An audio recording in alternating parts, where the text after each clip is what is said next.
financial planning and security can sometimes be seen as a moving target. The rules change constantly, and you need guidance to stay ahead of the market moves. This is the Lebenthal Report with industry veterans Michael Hartzman and Dominic Tavella. We'll break down the news, trends, and overall direction of the markets, telling you what may be coming next, investment opportunities, and what to avoid. Now, here are your hosts, Dominic Tavella and Michael Hartzman. All right, I'm Michael Hartzman. Today is Tuesday, August 8th, 2023, and I'm on this evening with a good friend and fellow Lebenthal financial advisor, David Walker, sitting in for Dominic, who's out of the country. How are you, David? Michael, I'm doing great, and I don't even sound like Dom, so no one will be fooled, but it's great to be with you. Well, we appreciate it. We appreciate you making the time at the last second, coming to us from Colorado. And normally what we do, David, as you know, is I just give our audience a quick update on the market. Last week was a rough week for the market. Today wasn't great, although it had a nice little bit of a rebound. Last week, the S&P was down 2.2. The Dow was down a little bit more than 1, and the NASDAQ was down almost 3. But in spite of that, David, the S&P is still up over 17%. The Dow is still up over 7, and the NASDAQ is up a very healthy about 31%. So in spite of the little sell-off we've had the last couple of days or weeks, the market is still pretty healthy. We got most of the earnings out of the way, David, and 70% of the companies beat earnings last quarter. So although there's a little trepidation right now, I think so far so good for the markets. I think trepidation is the word, and I was coming up with another word today. The market seems to be galumphing along. You know, it doesn't have a lot of momentum either way, but I think we've kind of been calling for this heading into the fall months. A little retrenchment goes a long way as far as our being positioned to take advantage of some lower prices. And so to me, it's welcome. I'm sure you and Dom feel the same way. Yeah, I know Dom was joking this morning on our morning call with our advisors, how we've kind of been rooting a little bit for a pullback because, you know, a pullback is inevitable, obviously. And a little 5 or 10% retrenchment is a good way to reset the market. And in the month of August, David, we frequently don't need a lot of reasons for the market to sell off. A lot of people are on vacation. There's typically lower volume in August. So I just think Apple having some not great news in their earnings report last week, and some of the Fed chiefs still chirping about needing to raise interest rates more, was more than enough of a catalyst for the market to say, hey, let's take a little bit of a break here. August is one of those months, isn't it, where some people take a break and just walk away for a while and then come back in September, and things have a way of sort of gearing down and taking off. I've noticed that. And also, I must say, I don't remember exactly what Apple's earnings were, but it's still an unbelievable powerhouse, a $3 trillion powerhouse that seems to be the ultimate big bank, if you will, as far as technology companies go. Yeah, absolutely. But as we talked about this morning, that Dom pointed out, you know, because Apple is literally down, and I didn't check the price at the close, but Apple's down about $20 in the last 2 weeks. And because they have so many shares outstanding, a lot of money got evaporated quickly. And that's what the headlines talk about, you know, assets being evaporated and the stock being pulverized. You've been a man of the media your whole life. So, you know, if it bleeds, it leads. And those are the headlines that the average investor gets to see, not looking at the backstory that the stock is still up about $80 this year from where it opened.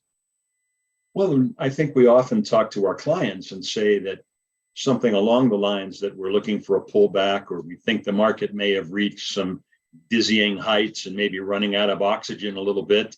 And people always give you that slightly cross-eyed look about that, wondering, you know, what you're really saying. But it does get ahead of itself sometimes, out over its skis, if you will. And I think, you know, part of what we do, if we have a claim to fame, is to be a little bit patient in that regard so that we can seize opportunity on behalf of our clients and on behalf of ourselves, for that matter. I think patience is a great word. And sometimes patience could be misinterpreted for being overcautious, being too conservative. But at the end of the day, you're right. We're not trying to time the market, but sometimes we get certain signals that, and you being in Colorado, you know a little bit about getting over your skis, where the market just gets a little ahead of itself.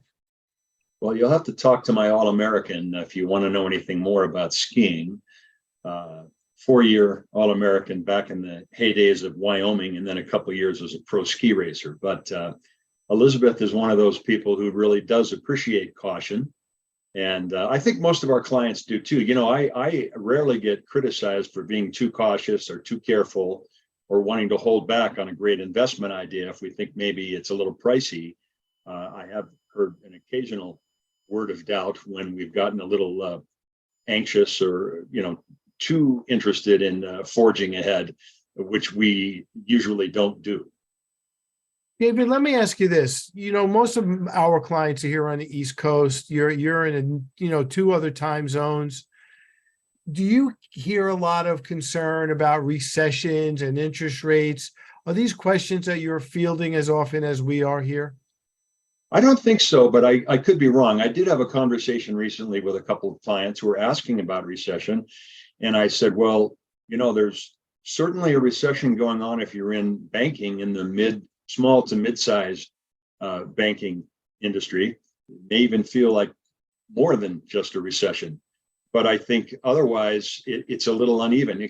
Most people, I don't think, really are that worried about it. I think it's one of those things where it has been talked about so many times, the word almost has no meaning at this point. It's like when you hear about a few $1 billion here or there in terms of treasury debt, you just shrug it off. I mean, it's, what do they call it? Budget dust. And as far as what a recession means to people, I think it's more about what they feel, in their own personal pocketbook. And, what happens when they go to the market when they're shocked, which does happen routinely in these days. So those are the kinds of comments that I hear often. Just how expensive everything is. And, when is it going to slow down? When is this going to stop? I don't think anyone really expects it to stop, but they'd like to see it pause for a while. Well, inflation has definitely slowed down. And I think I've said this now for 3 weeks in a row when we did this podcast. Just because inflation is slowing down doesn't mean prices are getting less expensive. All it means is prices are going up less fast, right? So with milk, I don't know, Right, costs $1.50 or $2, it's not going to get cheaper. It's just not going to go up and get more expensive as quickly as it did a year ago. Right. And I think also that if you have any perspective at all, going back 2, 3, 4 years, and you see, wow, I mean, I've heard various numbers, but things are 17 to 20% more expensive sort of across the board, and in some cases, much more expensive. Well, that's painful. If you're like me and you're sending a kid off to school, or a couple of kids are in school now, one in prep school, one in college, and just every little incidental seems to be more expensive, and you're looking for ways to make that work. So I think that impacts businesses in lots of subtle ways, maybe not too dramatic yet, but of course, if it doesn't draw back a little bit more, it may become more dramatic. I'm glad you've talked about businesses, because my next question, to get a sense of what's going on the West Coast, is, are you having a lot of clients having any fear about being laid off or losing their job? So that's an interesting point, because first of all, there have been a number of layoffs sort of across the board, in particular on the West Coast, because of high technology kind of leading, talking about if it bleeds, it leads. And if you look in terms of the economy and companies that are leading by bleeding, there are many more layoffs in technology. There's sort of a wave. I talked with a very interesting client this morning, speaks several languages and has traveled around the world. And she was talking about the fact that, she actually went through a layoff. And at one point she said, I'm not sure this made all that much sense in terms of our business. Our business was going well, but so many people jumped on the bandwagon because all of the other similar companies in technology were laying off. So our leadership felt like they had to lay off too in order to please Wall Street, but also to sort of keep up with the trend. And I think it also gives them an excuse to make those tough decisions. If everyone else is doing it, then it's a little less painful in the great context because you're not alone. So, but are people day to day worried about it? I would say not necessarily. David, if I learned anything in doing a podcast for 2 years, is I love a good segue. And our guest tonight is Henna Pryor, who is a workplace performance expert. And like you and I, a former executive recruiter, Right. and a brand new author. She wrote a book called Good Awkward, which is how to embrace the embarrassing and celebrate the cringe to become the bravest you. So she's a workplace expert. So I look forward to the conversation that we're going to have with her. And we will be right back right after this break with Henna Pryor. You are listening to the Lebenthal Report. If you have any questions or comments, please send an email to contact@lebenthal.com. Now, back to the Lebenthal Report. All right, I'm Michael Hartzman, back with my substitute co-host tonight, David Walker, fellow financial advisor at Lebenthal, and our guest this evening, Henna Pryor. She's a speaker and workplace performance expert and a brand new author. Congratulations on your book. Thank you. Feels So good. the name of the book is Good Awkward. I want to get this right. How to embrace the embarrassing and celebrate the cringe to become the bravest you. So that's a lot. That's a great title. So what's the genesis of the book? What motivated you to narrow in on this topic, Henna? Yeah. So, it's funny. You live in your own skin for many, many years, and you don't really think twice about your lived experience until you start to see things a bit more clearly in the rearview mirror. So the very beginning of the genesis is I was always awkward.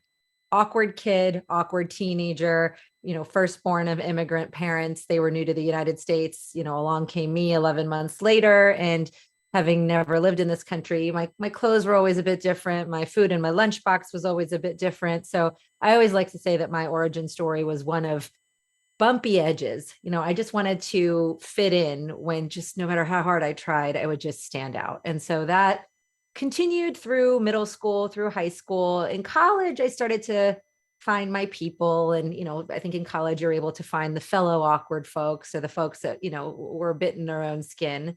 But what created the origin of this book specifically was in the personal and professional development space. Many of us love Brene Brown. Brene Brown, really brought a lot of conversation around vulnerability and courage. And I remember listening to her podcasts, and she would close with a tagline. She would say, "Stay awkward, brave, and kind," especially on her leadership podcast. "Stay awkward, brave, and kind." She would say that. And I remember thinking to myself vividly, I know how to stay brave and I know how to stay kind. But stay awkward. I was awkward my whole life. That feeling stinks. I don't want to stay awkward. Yeah. And so she said it, and I said, I can't get on board with that yet, but I wonder why, because it feels like there's something here worth unpacking. And that led to the deep dive into an emotion that no one has really explored before in business. So the book, how long did it take you to write the book? And is the book based on your work that you've done and the TED Talks you've done? Is it based on personal experience? Is it your recruiting career? Is it a combination of all the above? Yeah, all of the above for sure. I mean, the idea came a couple of years ago, and the TEDx's I got 2 TEDx's in the span of 90 days, which was chaotic. So the book went to the proverbial and literal shelf for a little while and then came back. But no, the entire thing is based both on my own lived experience, but in executive search and executive recruiting, which I know you both did, you have a front row seat into what makes people feel good in their workplaces, what makes them leave workplaces. And so I would watch, for 14 years, leaders who would put on a show that would make their employees feel less than seen. I would see people feel like they couldn't bring their whole selves. That would cause them to leave. And then as an executive coach, I would hear clients say all the time, Henna, I want more confidence at work. I want to take more risks. I wish I could just be more courageous.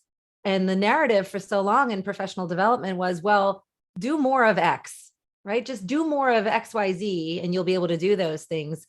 But what I found in talking to people was it wasn't about doing more of something. It was there was something standing in the way. And that something tended to be, hey, when I want to go take this risk, I fear I will look awkward. I will feel awkward. And that to me became an obstacle that needed to be removed. And the exploration into that specific obstacle became a bit of an obsession after that.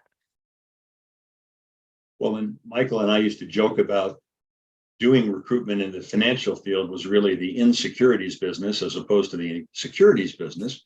It was a bit of a play on words, but actually at the heart of that is really sometimes what motivates people more, as we know, the desire for gain as opposed to the desire to avoid loss. Often people are motivated much more to avoid loss than they are to perceive and approach gain. And so that's part of the heart of what we do every day, isn't it, Mike? Yeah. Absolutely. And Henna, David and I recruited stockbrokers. Mm-hmm. You know, this was back in the 80s. They were enormous egomaniacs. Enormous. Yeah. And we would interview Big them. Kind of like that. Yeah.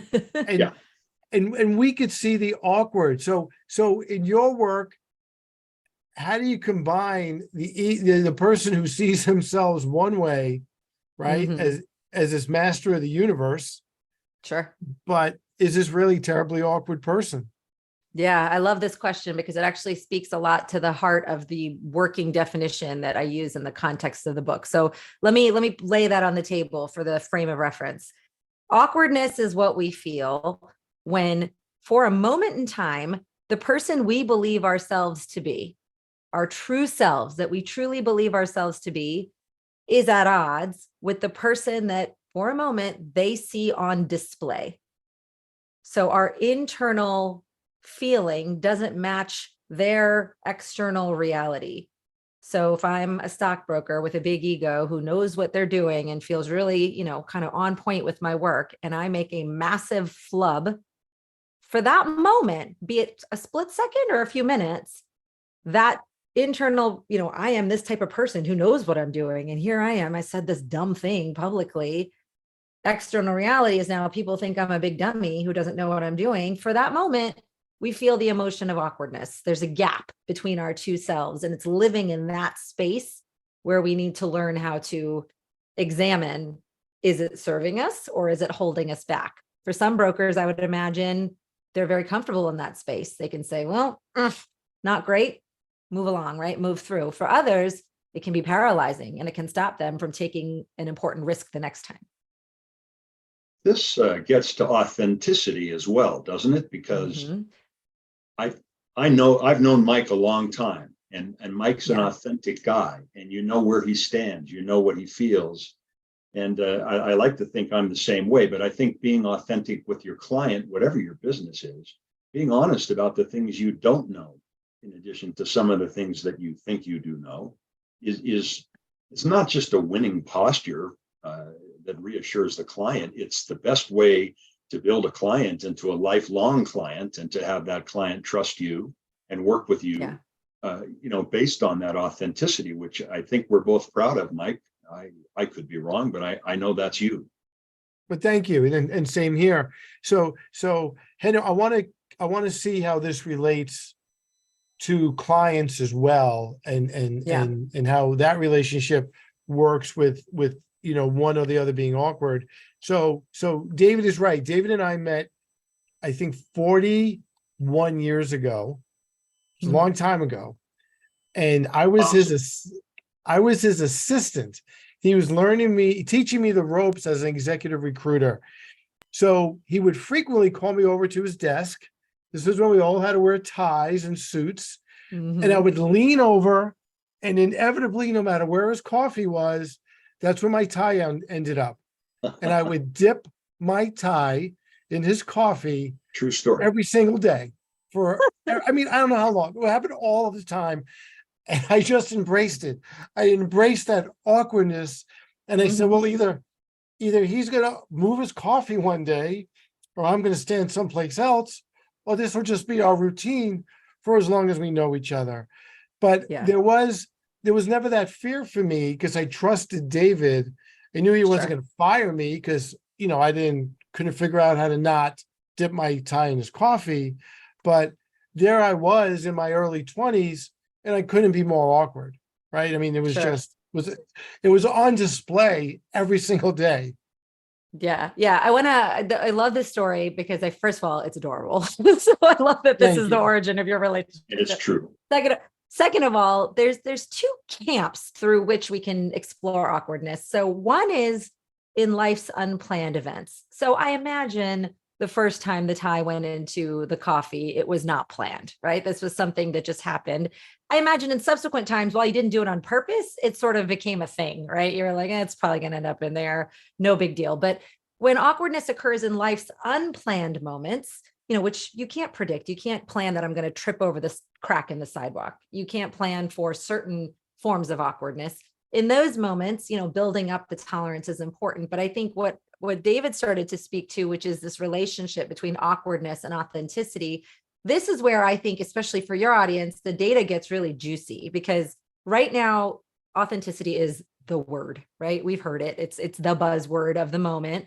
Everyone is seeking how to be more authentic at work. And so I often talk to clients who say, I think it's really great that my leadership, my clients, our environments are, concerned with authenticity at work. And yet, how do I actually be that? I almost feel guilty that I don't know how to show up that way at work. And so often when people think about authenticity, what they're not thinking about ahead of it are the obstacles to it, of which awkwardness is one. So I'm going to make this very concrete. There's a beautiful study done by Francesca Gino out of Harvard and her team of researchers, where they talked about the planned forms of awkwardness, which is I'm doing something that's a little out of my growth edge, but it has the potential to go wrong. And this study specifically was for entrepreneurs who were pitching for funding.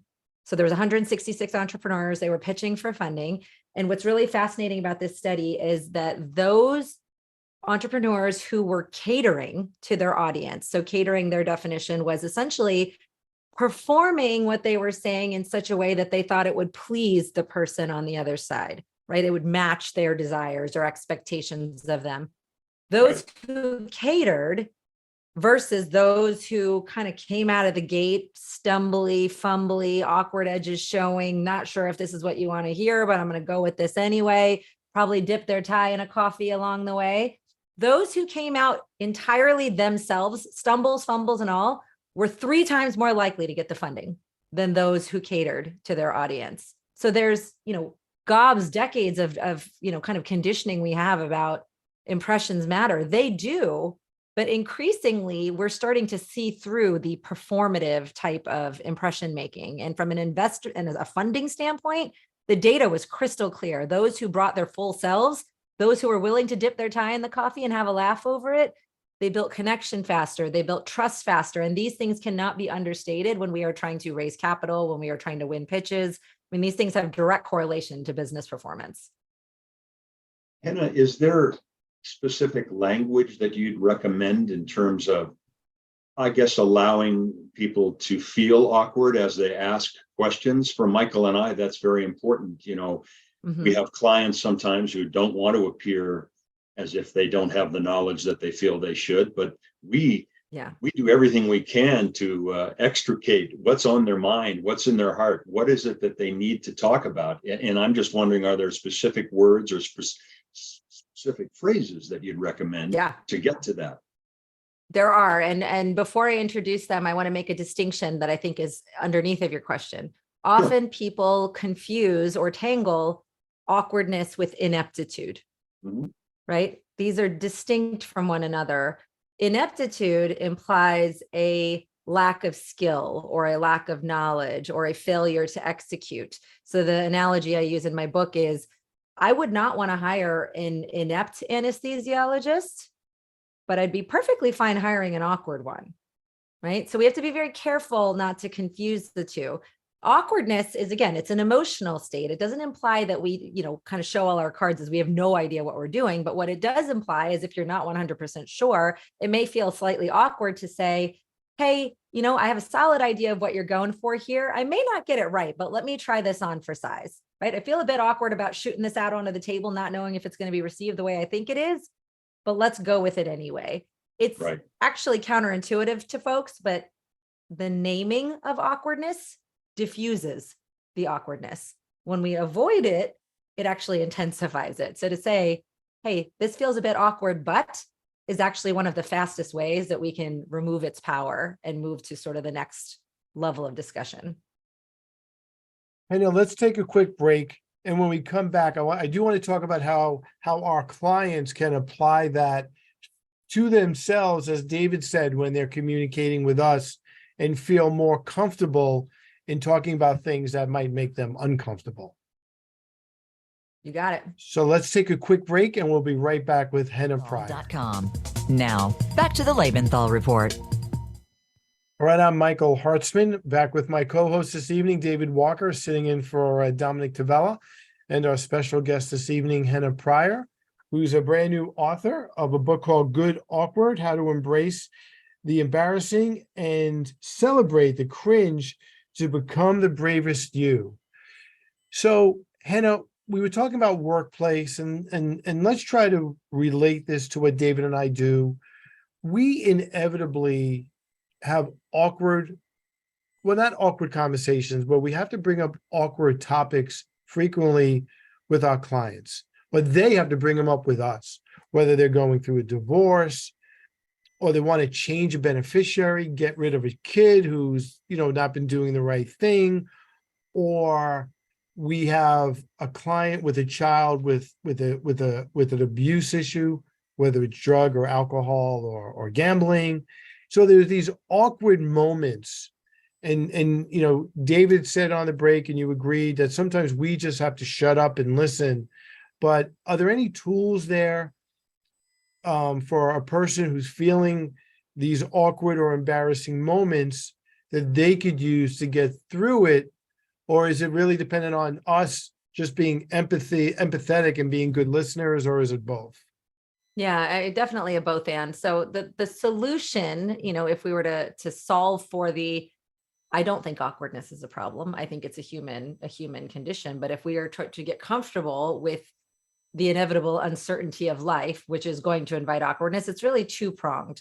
First is doing some of the pre-work in creating the self-awareness about what invites these feelings of awkwardness. And so typically when we think about this emotion, it's attached to approval, right? If we trip over our own 2 feet and land flat on our butts in our own house, but nobody is there to see it, do we feel awkward? Most would answer no, because it is a social emotion. If no one else was there to see it, we kind of just keep walking and don't pay attention. If we do this publicly, no one right? Else is there. Exactly. But if we do this in front of 100 of our peers on stage, Whoops. The experience is entirely different, right? So the core of understanding the emotion and the way we respond to it is understanding our relationship with approval. So some of your clients, whether they realize it at a conscious level or not, struggle to have these conversations with you about some of these things that feel personal or difficult or embarrassing or cringy, largely because to some extent, they are still seeking your approval. There's still a little bit of a dynamic that they have created mentally around the role that you play and the role that they play. So understanding that approval seeking tendency on both sides of the coin, whether it's, you, Michael and David, or the client, understanding that dynamic is the first really good step. And I have a lot of reflection questions and things I share in the book. After that, the next step is, once you've done the awareness work to understand your experience with approval, one of the things that has become increasingly evident in the research is enduring and embracing awkwardness is not a lack of knowing, it's a lack of conditioning.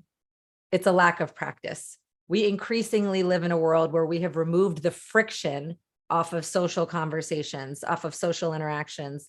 And so at the break, we started to talk about, David made a comment that I loved about, introverts versus extroverts. And often when people hear that I've written a book on awkwardness, they, if they haven't met me, they wonder, it must be written by an introvert. I am not an introvert. I am a square extrovert and the most extroverted of extroverts. This is not a condition that I think is something that is for introverts. And the research supports that, because you can describe yourself as awkward as a trait, or it can be a state. But something that we learned in the pandemic was there was a bunch of research that said that social muscles can atrophy the same way physical muscles do. So astronauts, True. polar explorers, folks that are more isolated in their jobs, without practice of those social muscles, they can weaken. And the next time they go into a social situation, it feels very odd. That sounded crazy to us. And then we all went into the pandemic and we all went into isolation. And do you all remember, Right. David, Michael, do you remember your first meeting back in person after we all started meeting again?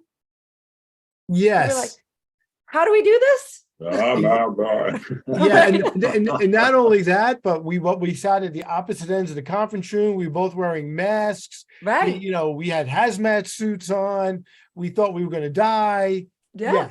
Yes. But our social muscles as a collective, as a society, those of us who had never, even extroverts that had never experienced atrophy of social muscle, felt that for the first time, of how when you don't practice having conversations. I share in the book a story of my first client meeting back in person.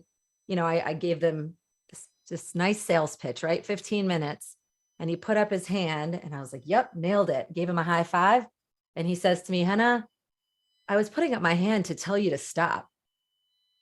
And I was like, oh God, I've forgotten how to human. Like, this is just mortifying, right? But even extroverts, those muscles can atrophy. So when it comes to your clients having these conversations, one of the first questions I would wonder is, how often are you having these conversations with anyone, let alone your financial advisor? Are you comfortable having these conversations in general? Have you conditioned those social muscles to let these words flow into a room in front of another person before? If not, it will always feel difficult with your advisor. It'll feel difficult with your therapist. It'll feel difficult with everyone if these muscles are weak. And so we can strengthen them the same way we can strengthen any other muscle. Well, you can get a lot done even if you're feeling awkward. Yeah. And right. You don't necessarily have to feel on top of your game to ask the right questions or to do the right things. And sometimes you have to press on and just make the action happen and worry about it later, if you get good at that anyway. Yeah. One of my mantras is do it awkward and do it anyway. I can't tell you how often I have to kind of sit on my hands and go, well, I hate this, but here we go. Right. Or this isn't going to sound right at all, but let's go for it. And that's just it. I think too many people, David, find themselves stuck in inaction. And that's when things get dangerous. Do it awkward, but do it anyway. But inaction, staying on this side, is not an option if you're trying to grow and progress. Right. And I'm glad, you mentioned getting back to life after the pandemic. And I'm wondering how the workplace awkwardness has changed by this environment. We're on Zoom right now. Ironically, the chairman or whoever runs Zoom made an announcement over the weekend that all of his employees have to come back to work. Right. Which I saw this, yeah. is just so ironic to me. But how has the work from home environment changed, people getting even more ingrained in these habits that they have? Yeah, both for the better and for the worse. So I'll start with the better, which, I like to throw in a little bit of optimism. One of the best things that came out of this is that when we were all thrown into work from home, there was a unique opportunity for everyone to be forced. I don't know if I like that choice of words, but to be forced to let their awkward edges show. So I'll give you an example. One of the people I interviewed for the book, she worked for a large telecom company. And when everything went virtual, people didn't really have time to curate their Zoom background. It was sort of like, hurry up and figure this out, right? So her CEO would run all hands meetings. And she said, gosh, the CEO was so stiff. This guy never cracked a smile. I'm pretty sure he wore a suit to bed. This guy just was very, very business type. And when we all had to go virtual very suddenly, all of a sudden he was running his all hands meetings virtually, and the daughter was pulling on the sleeve and the dog was barking and all of his imperfect, awkward edges were on display, and people loved it. The whole company loved it. They're like, oh, he's human. Thank God. I didn't think I could relate to this. Right? Yeah. You couldn't relate to the guy before. Yeah, his sure. kind of ratings went up. His executive leadership team, his trust levels went up, his relatability went up, all these markers went way up. And so I think that is one of the better things to have come from this experience, is that it gave us all permission. Nowadays if a dog is barking or a child is in the room or something, we don't even blink about it. We've enjoyed the opportunity to let these bumpy edges show. Now, the shadow side is that as we've increasingly become reliant on optimizing for smoothness in our workplaces, it's become even more challenging for especially certain generations, the millennial Gen Z, who are unaccustomed to having an important confrontational conversation, what could be an awkward conversation. They are not conditioned for them. This is a generation that swipes right to decide if they're going to go on a date. They don't even have to ask for a phone number, right? And so there's a conditioning element in which social conversations, social interactions, which is where awkwardness builds, those muscles are weaker than ever before. And I fear that a lot of this hybrid environment, it's easy to just turn off your video. It's easy to just opt out, right? For when you're in the room, a little harder to do so. So I think the shadow side of all of this is a lot of these muscles, you have to be intentional at keeping them strong, because by default, the environment's not built to create that anymore. I think I know the answer to this. So being awkward, makes you a more genuine person. How does it affect whether you're a good decision maker or not? How does it affect your ability to lead, to make wise investment decisions? Is there any correlation whatsoever? Sure. I mean, if we're going to use the language broadly, I think, a willingness to stay in the awkwardness is a willingness to stay in uncertainty, right? So to eliminate awkwardness, sometimes, I hear people say, I just want to get rid of all these awkward feelings. If you're going to get rid of it, you are eliminating life's uncertainty. So good luck. Let me know if you figure that out, right? So we're not going to eliminate it.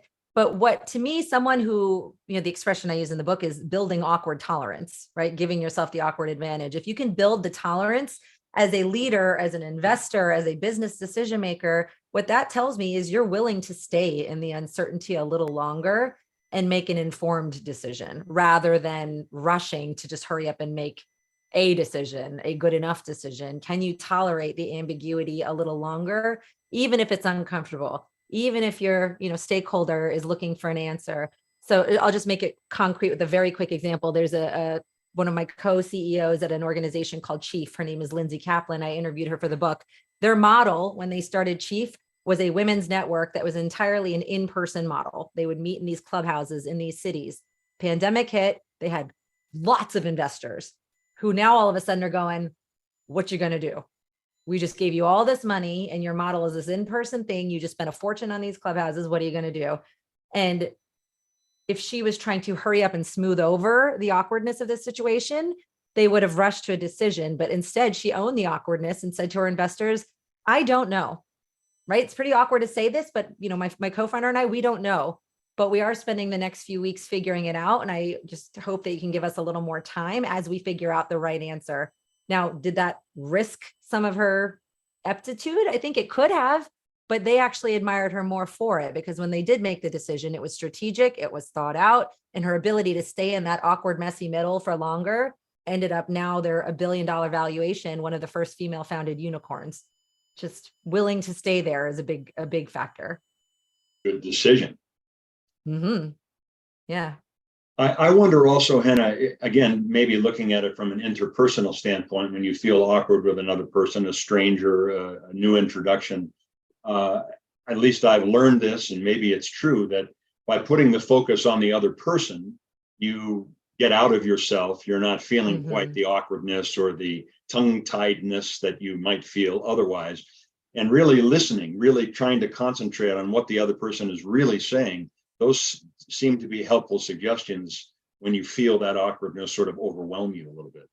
Yeah, that's 100%. And it's again, validated by the research. Tom Gilovich out of Cornell, he, refers to the spotlight effect, which is we think people are looking at us much more intensely and paying much closer attention to us than they are, when the reality is they're wondering, does my hair look okay? Do I sound like an idiot right now? Do I sound like I don't know what I'm doing? I can imagine there's plenty of advisors that in listening to their clients who themselves are feeling uncertain about what they're about to say, especially newer advisors to the game, and they're in their heads going, well, I hope I say the right thing to them, right? They're not worried about what the client's thinking right now. They're thinking, oh, I hope I give them the right advice right now. So just exactly right, David. The tendency that we have to over amplify people's attention on us is one of our social traits that we're wired for, that, began with man-eating lions and saber-toothed tigers. We always had to be mindful of our own self for safety. Our brains are still the same brains, but we don't need that anymore. We can put our attention on the other and not worry about a tiger in the woods. And so that is an absolute strategy to use. When he was much younger, I actually saw Michael chase a saber-toothed tiger and drag it down. I mean, it was amazing. You'd be surprised. That's not awkward. That's amazing. How tough he really was. Yeah, I don't quite recall that. And I don't know if I've even encountered or seen a saber-toothed tiger. I think that was a golden retriever, David. Yeah, probably. Maybe that was it. I don't know. Maybe I could have been in an altered state. That's possible. But Henna, you said something before about you'd rather deal with someone who's awkward but not inept. And that really resonates with what we do for a living, because every single day I tell all our advisors, you have to have an opinion, you have to have a take, right? Yes. So that woman who said to her investors, I don't know yet, that was a great answer at that moment. But when a client says to David and I, do you think we're going to have a recession? When do you think interest rates are going to go back down? When do you think the economy is going to get better? Saying I don't know is not an acceptable answer. Yeah. Right? We have to have an opinion. We don't have to be right. Yeah. But we have to have an opinion. And I think that that's exactly what you're saying is the distinction that needs to be made. I can completely understand when I'm at the doctor and saying, I have this terrible rash, what is it? And somebody just looks at me and says, I don't know. That's not comforting to me, right? I do need some semblance of expertise in that moment. What I invite people to do in those moments is to just understand that giving your best guess or giving your educated, opinion with still allowing for an inch of uncertainty is how we can manage those moments better. I think we run into danger when we try to, just kind of cover up the inevitable uncertainty or cover up the awkwardness entirely with either, based on what I think it's going to be X or, it's definitely going to be Y. I think it's okay to say, looking at the past and looking at history, patterns of history, what I could see potentially happening is this, but what I do want to be mindful of is not painting with too broad a brush. And it's a bit awkward to tell you, I don't want to tell you definitively, but I think the right thing to do as your advisors to tell you that we're studying day by day, we're keeping track of things. And as we have, more answers and less ambiguity, you'll have them.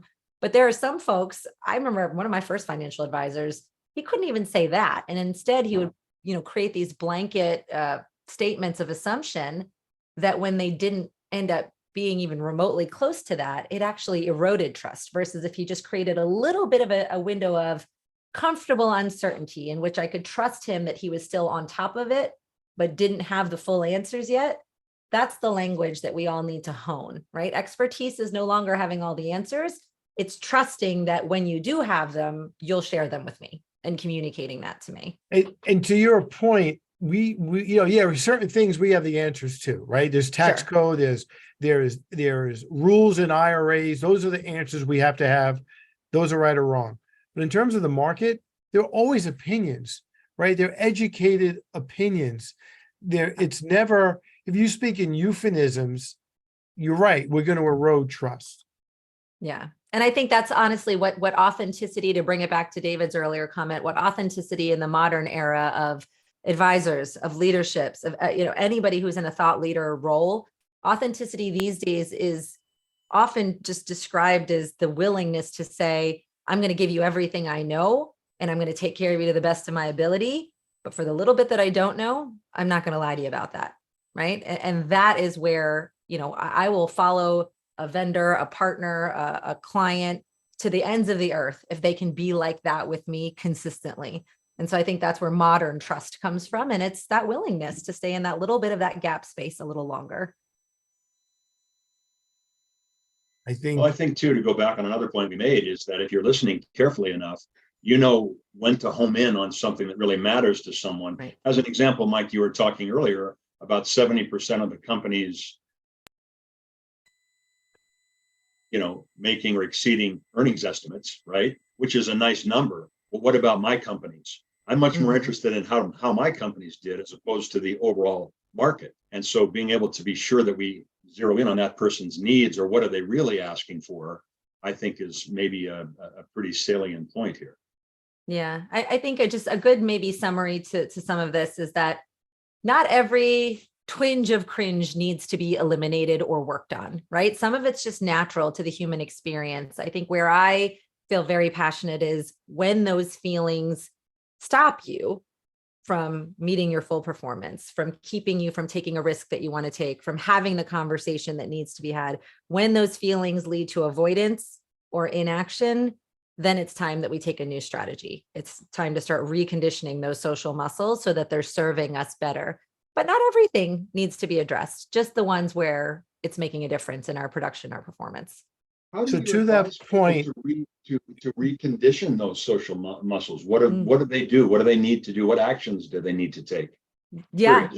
I give lots of exercises in the book, but just, simple examples is, we kind of started to talk about one is whatever conversations are a little bit tough. First of all, we've gotten away from rehearsal and role play. That's something that's the oldest sales trick in the book, role playing. We used to do it, decades ago. And increasingly, I talk to firms who never do it.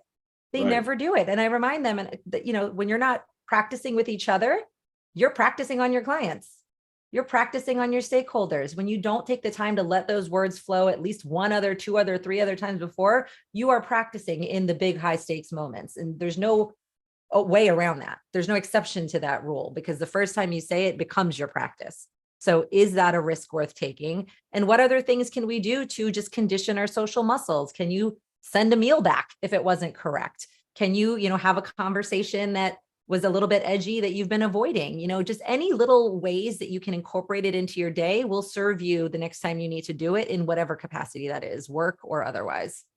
Great point. And is that eventually become muscle memory? Is it just taking a deep breath and bullying your way through it? How do you get through those moments the first 2 or 3 times, Henna?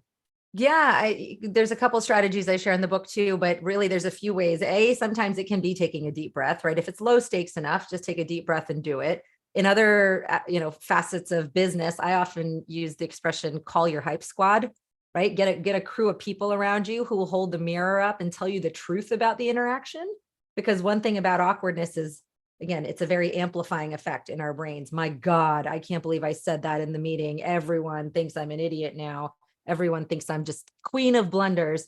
When you actually call on someone else that was in that meeting, the reality is often, oh, I forgot about it already, right? No big deal. It's fine. They're not going to care, right? So sometimes using a different person to help you raise the mirror and show you the truth of the matter is very helpful. But it depends on the intensity of the moment. Either way, the more times, the more reps that you can put in similar situations, even if it's not the same, any interaction will feel easier. We just have to keep those muscles strengthened. We can't wait until they come. We have to put ourselves in those situations intentionally.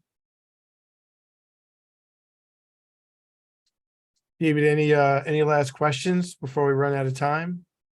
Well, I think that that point is really important, meaning practice, practice, practice. It doesn't necessarily make perfect, but it makes things a lot better.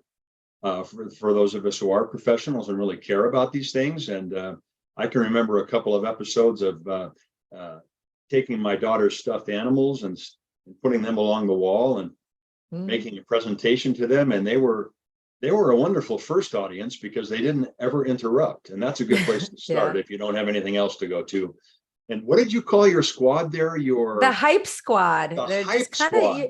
It's your crew of people who will remind you the truth of the situation and who you are. And, I think just a final point on this is just the timeliness of this skill set cannot be understated, because in this world where AI is picking up a lot of our administrative tasks and, research is becoming more generated, the skills, there's actually some research that's come out recently, the skills that are going to stand out above all are our social skills, things like public speaking, our relationship building with others, boundary setting, and vulnerability. Those are some of the top 3 current leadership skills because they can't be outsourced. They can't be automated. and they are still the core human skills. So this isn't just Right. me wanting people to be more awkward for fun for my own kicks, right? This is also about our social muscle is now the one muscle that AI cannot take over on our behalf. And so it's on us to develop it day to day. Mike, And we have do- less than a minute. Oh, we have 30 seconds before our hard close. Tell us again how we get your book and when it comes out. And what's the name Oh. one more time? Thank you. It is called Good Awkward, How to Embrace the Embarrassing and Celebrate the Cringe to Become the Bravest You. It's been endorsed by former HBR editor Karen Dillon, football player Russell Wilson, all sorts of folks. So I'm very proud of it. It comes out September 26th of this year, available for pre-order now. And if they want to go to goodawkward.com, you can learn more about the book. And my website is hennapryor.com. It redirects to my speaking website. But if this resonates for anyone, I'd love to talk more to your organizations. I get very excited about this stuff and amongst other topics, and just really grateful for the conversation with both of you. We're Best of grateful luck. as well. So thank you for making the time. And David, thank you for pinch hitting for Dominic. You did a great job. You both did. And we will be back Thank you. next week. Thank you.